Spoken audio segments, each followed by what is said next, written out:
Smart government atau tata kelola pemerintahan cerdas bertujuan untuk mewujudkan peningkatan kinerja pelayanan publik, kinerja birokrasi pemerintahan, kinerja efisiensi kebijakan publik.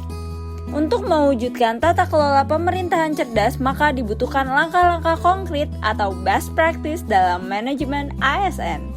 Video kali ini akan mengulas visualisasi best practice tentang evaluasi manajemen ASN dalam mendukung smart government di lingkungan PUPR. Apa itu manajemen ASN?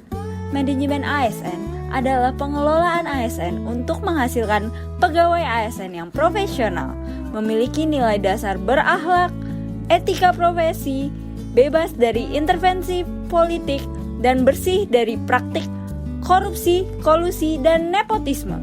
Manajemen ASN lebih menekankan kepada pengaturan profesi pegawai sehingga diharapkan agar selalu tersedia sumber daya aparatur sipil negara yang unggul selaras dengan perkembangan zaman. Lalu, apa itu sistem merit?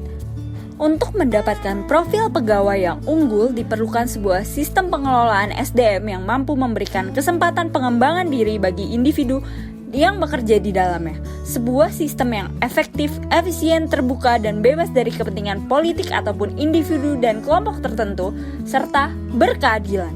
Sistem merit yang berdasarkan kualifikasi, kompetensi, dan kinerja dalam pengelolaan manajemen ASN menjadi pilihan bagi berbagai organisasi untuk mengelola SDM, termasuk di dalam Kementerian PUPR.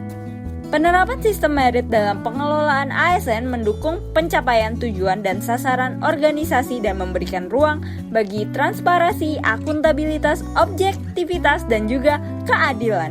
Sehingga instansi pemerintah mendapatkan pegawai yang tepat dan berintegritas untuk mencapai visi dan misinya.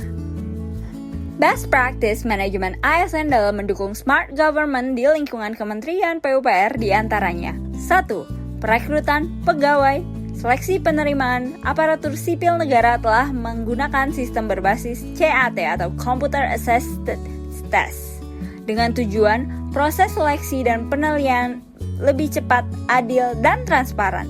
2. Pelatihan dasar CPNS.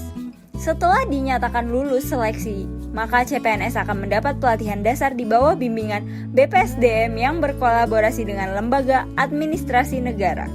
Pelatihan dasar ini merupakan kewajiban bagi calon pegawai negeri sipil yang bertujuan untuk menanamkan nilai-nilai dasar ASN serta wawasan yang diperlukan dalam mengembang tugas ke depannya. 3. Pelatihan tambahan soft skill.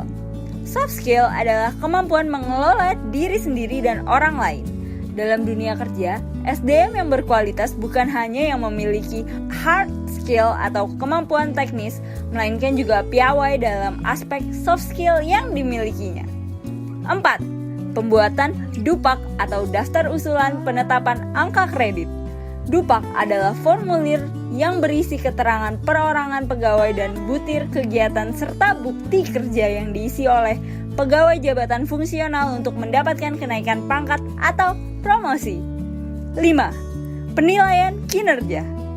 Penilaian kinerja PNS bertujuan untuk menjamin objektivitas pembinaan PNS yang didasarkan sistem prestasi dan sistem karir.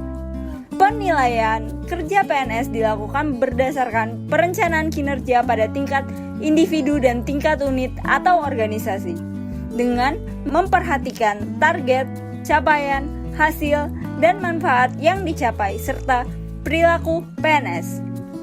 6. Pemberlakukan sanksi bagi ASN yang melanggar. Menegakkan pemberlakukan sanksi ataupun hukuman bagi ASN yang melanggar kode etik dan perilaku dengan hukuman disiplin kepada pegawai.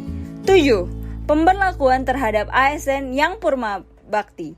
Terdapat umur tertentu sampai ASN harus purna bakti, tetapi tidak berarti manajemen ASN berhenti di sini.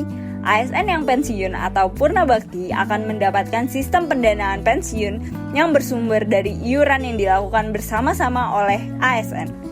Dengan menerapkan best practice dan perbaikan manajemen ASN diharapkan dapat tercapainya tujuan utama, yaitu terwujudnya smart government. ASN PUPR bekerja keras, bergerak cepat, bertindak tepat. ASN PUPR sigap membangun negeri. Sekian dan terima kasih. Wassalamualaikum warahmatullahi wabarakatuh.